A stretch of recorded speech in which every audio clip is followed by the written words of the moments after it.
Alhamdulillahilladzi bayyana lana tariqal mu'minin wa sahhala lana sulukaha linakunna minal muflihin. Ashhadu an la ilaha illallah wahdahu la syarika lah wa ashhadu anna Muhammadan abduhu wa rasuluh. Allahumma sholli ala Muhammad wa ala ali Muhammad kama shallaita ala Ibrahim wa ala ali Ibrahim. Wa barik ala Muhammad wa ala ali Muhammad kama barakta ala Ibrahim fil alamin innaka Hamidum Majid. Wa qala Allah ta'ala fil Qur'anil Karim a'udzu billahi minas syaitonir rajim. Ya ayyuhalladzina amanu ittaqullaha haqqa tuqatih wa la tamutunna illa wa antum muslimun. Alhamdulillah, segala puji bagi Allah yang telah memberikan kenikmatan kepada kita, yaitu nikmat sehat walafiat di dalam keimanan dan keislaman yang tentunya Allah curahkan untuk kita semua. Ma'asyiral muslimin wa jumratul mu'minina rahimakumullah. Kita bersyukur kepada Allah bahwasannya sudah kita laksanakan ibadah utama kita, yaitu melaksanakan sholat berjamaah, dan kita melanjutkan kepada kegiatan kita yaitu talabul ilm. Ya, kita melaksanakan ta'lim dan mudah-mudahan apa yang kita lakukan adalah selalu dalam bimbingan Allah Subhanahu wa taala dan kita mengharap ridhonya Allah Subhanahu wa taala. Jadi saat ini kita lanjut kepada surat Al-Kahfi di ayat ke-23 ya. Karena yang sebelumnya yang masa lalu itu kita sampai 22 dan sekarang 23. Insyaallah. Wala taqulanna li syai'in inni fa'ilun dzalika ghadan. Dan janganlah sekali-kali engkau mengatakan terhadap sesuatu, aku pasti melakukannya itu besok pagi. Nah, ini adalah suatu larangan ya. Kita memastikan sesuatu amalan atau apa yang akan kita lakukan besok gitu. Itu tidak boleh kita mengucapkan pasti, karena kepastian hanya milik Allah. Kita sebagai makhluk, sebagai hambanya ya semuanya atas izin Allah. Kalau kita mau ingin sesuatu untuk esok, katakanlah insya Allah. Nah, di ayat yang selanjutnya nih, kenapa? Illa ayyasha Allah wadhkur rabbaka idza nasita wa qul asa yadiyani Rabbi liaqraba min hadza rasyada. Kecuali dengan mengatakan insya Allah. Dan ingatlah kepada Tuhanmu apabila engkau lupa, dan katakan mudah-mudahan Tuhanku akan memberiku petunjuk kepadaku agar aku lebih dekat kebenarannya daripadanya itu. Jadi ucapan insya Allah ini harus kita sampaikan atau ucapkan pertama di dalam hati ya, terus kita ucapkan dalam lisan. Seperti apa kata kita janji dengan seseorang, perkara hari esok, misal oke lah besok kita jadi ya berangkat ke Madinah gitu. Nah, itu kita jangan meyakini pasti dong besok kita berangkat ke Madinah gitu. Jadi katakan insya Allah kita besok pergi ke Madinah.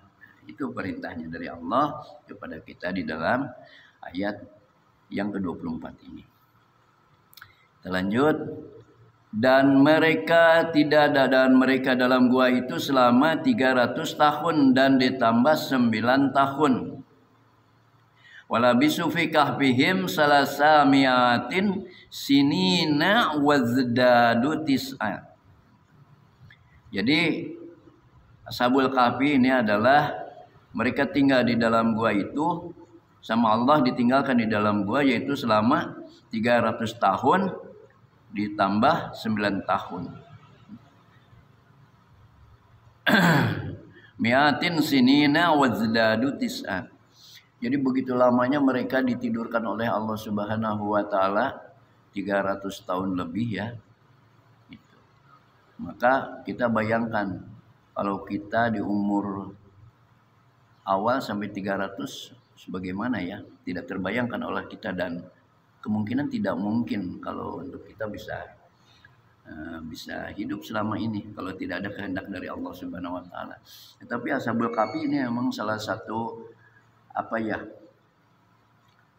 pemberitahuan dari Allah Subhanahu wa taala bahwa semudah itu Allah berbuat sesuatu. Dan kita yakin memang Allahu Akbar. Allah Maha Kuasa, Allah Maha Besar gitu kan. Dan kita yakin dengan apa yang dilakukannya. Tadi di ayat ke-24 itu sebetulnya ada sesuatu riwayat ya. Kalau kita perhatikan di ayat yang ke-24 tadi,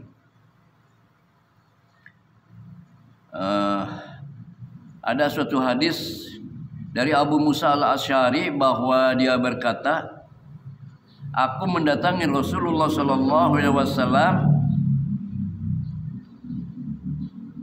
bersama orang-orang Asy'ari. Aku menjumpai beliau ketika beliau sedang marah. Nah, inilah marahnya Rasulullah itu karena memang ada sedikit di dalam perkara manusia-manusia yang menyalahi aturan Allah, maka dia marah. Kami meminta beliau agar mengikut sertakan kami untuk naik kendaraan. Akan tetapi beliau bersumpah untuk tidak mengikut sertakan kami dalam kendaraannya. Kemudian beliau mengatakan, demi Allah, insya Allah tidaklah aku bersumpah dengan suatu sumpah kemudian aku melihat ada sesuatu yang lebih baik kepadanya dalam hal yang aku lakukan yang lebih baik, niscaya aku bayar kifaratku atas sumpahku. Hadis riwayat Bukhari nomor 6186. Jadi kalau memang ada satu keyakinan yang besar dalam diri, lantas keyakinan itu misalkan tidak tepat, maka di sini Rasulullah memberikan pengajaran kepada kita bayar kifarat, ya, kifarat. Maka dikatakan tadi, demi Allah, insya Allah tidaklah aku bersumpah dengan suatu sumpah kemudian aku melihat ada sesuatu yang lebih baik daripadanya selain aku lakukan yang lebih baik. Karena semua Rasulullah ini amalnya terbaik. Niscaya aku bayar kifarat atas sumpahku.